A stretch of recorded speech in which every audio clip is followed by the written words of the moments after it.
बड़ी जीत हुई है।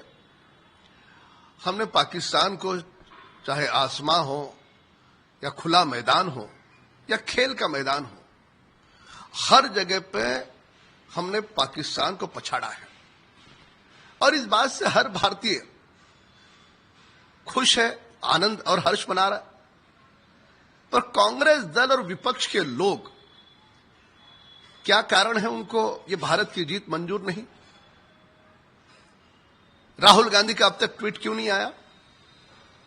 क्या भारत की जीत से अभी भी वो सदमे में है, दुख में है? और भारत की जीत अगर आप स्वीकार नहीं करते, उससे अगर आपका दिल खुशी से नहीं भरता, तो इसका सीधा मतलब है भारत में रह करके आप भारत माता के सपूत नहीं हो, पाकिस्तान जैसे मुल्क के आप प्रवक्ता हो। देशद्रोह क्या होता है? देश के प्रति प्रेम न होना और अन्य देशों के प्रति प्रेम होना, यही तो देशद्रोह होता है। और यदि एक भारत के नागरिक के तौर पर अगर कहा जाए कि राहुल गांधी देशद्रोही जैसा व्यवहार कर रहे, तो क्या गलत है इसमें? भारत की जीत पर भारत माता की जय बोलनी होगी। दुर्भाग्य से कांग्रेस के नेता, कांग्रेस दल और महाराष्ट्र में उद्धव ठाकरे, ये सारे के सारे लोगों की चुप्पी, खामोशी इस बात का सबूत है कि कहीं ना कहीं मन में वो सोच रहे थे कि पाकिस्तान जीते। और पाकिस्तान का चेयरमैन जिस प्रकार से मेडल ट्रॉफी लेकर के भाग रहा था, तो पाकिस्तान कैसा चोर देश है, ये भी सारे विश्व ने अपने नजरों से देखा। प्रधानमंत्री ने ट्वीट करके या भारतीय खिलाड़ियों को शुभकामनाएं दी। ऑपोजिशन ये कह रहे हैं कि इस तरीके का जो ट्वीट है या इस तरीके का जो बीजेपी या जो सत्तारूढ़ पार्टी कर रही है, वो केवल दिखावा है, खेल में राजनीति लाने का काम जो है वो ये लोग कर रहे हैं।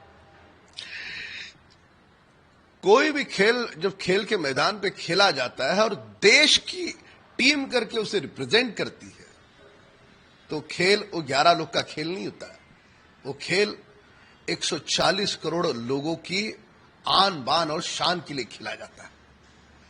अब इस बात को अगर कांग्रेस दल नहीं समझती, तो बालक की भांति किसी पाठशाला में जाकर के अध्ययन करे।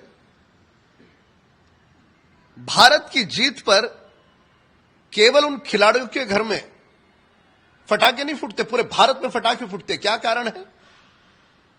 वो देश के लिए गौरव का हिस्सा है। तो कांग्रेस हो, उबाटा हो, इन दलों को राष्ट्र प्रथम, इस बात से वो कई कोसों दूर है। इसलिए मन तो उनका स्वीकार करने का नहीं है, पर ऊपरी उनका भी दिखावा है। क्या कारण था राहुल गांधी ने सदमे में आकर अब तक ट्वीट नहीं किया, अब तक भारत की टीम को बधाई नहीं दी? बार बार पाकिस्तान के प्रवक्ता के रूप में पेश आने वाले उबाटा और देश का विपक्ष और कांग्रेस दल क्या इस पर भी सवाल उठाएगा? ऑपरेशन सिंदूर ना हम भूले हैं ना हम भूलेंगे, वो हमारे फौज का, हमारे देश का एक सफलता का प्रतीक है। और वही सफलता का प्रतीक अगर खेल के मैदान में दिखाया जाता है, तो उसका भी हमें गौरव है। कांग्रेस की बात चल रही है, कार्यालय है वो पूरी तरीके से चल रहा है और जो लोग हैं वो प्रोटेस्ट कर रहे हैं बाहर। इस तरीके का जो एक फोटो है वो ट्वीट किया है महाराष्ट्र कांग्रेस ने, जिसके खिलाफ अब मरीन ड्राइव पुलिस ने एक्शन लिया है। नेपाल में जिस प्रकार की आगजनी हुई, दंगे हुए, त्रासदी हुई, उस प्रकार की आगजनी, त्रासदी, दंगे कांग्रेस दल इस देश में चाहता है। ये इस पोस्ट से बिल्कुल स्पष्ट होता है। क्या कारण इस प्रकार की आगजनी दिखाने का? महाराष्ट्र में पूरी तरह से शांति है, अमन है, एक सामाजिक स्वास्थ्य होता है। उस स्वास्थ्य को आप बिगाड़ने का क्यों प्रयास कर रहे हो? इस मंशा के पीछे पाकिस्तान में बैठे हुए कौन से आका है? इसलिए आगजनी का पोस्टर, ये केवल आगजनी का पोस्टर नहीं है, ये कांग्रेस दल के उनके दिलों में जो आग है, उनके दिलों में जो दर्द है, भारत के खिलाड़ी जीत गए, हमने पाकिस्तान को ऑपरेशन सिंदूर में मात दे दी। इस बात से सारा देश खुश है, पर कांग्रेस दल खुश नहीं है। और वही कारण है कि आगजनी का पोस्टर सामने आया। आपको लग रहा है कि जबरदस्ती महाराष्ट्र का जो वातावरण है वो खराब करने की कोशिश महाराष्ट्र की कांग्रेस की ओर से की जा रही है? कांग्रेस दल के नेता कई जगहों पर महाराष्ट्र में वातावरण खराब करने का षड्यंत्र पूर्वक प्रयास कर रहे हैं, पर वो कामयाब नहीं होंगे, क्योंकि महाराष्ट्र में एक बहुत ही अनुभव संपन्न मुख्यमंत्री देवेंद्र फडणवीस जी है। वो भली भांति जानते हैं किसको कब ठीक करना है और किसको कब किनारे लगाना है। कई लोगों की मौत की खबर सामने आई है और अब कई लोगों को जो है गिरफ्तार कर लिया गया है। आप इस घटना को कैसे देख रहे हैं और सरकार की ओर से जो है कंप्लेनेंट पर? दिल को दहलाने वाली और बहुत ही पीड़ादायक ये घटना रही। जिन 41 लोगों ने अपने प्राण खो दिए, उन परिवारों के साथ हिमालय के चट्टान की तरह, पहाड़ की तरह खड़े रहने का ये समय है। आपसी दलों की राजनीति करने का ये समय नहीं है। सियासत के लिए कई मुद्दे मिलते हैं, पर यह सियासत का मुद्दा हो नहीं सकता। पर इस बात को भी स्वीकार करना होगा कि 41 लोगों के मौत का जिम्मेदार कौन है।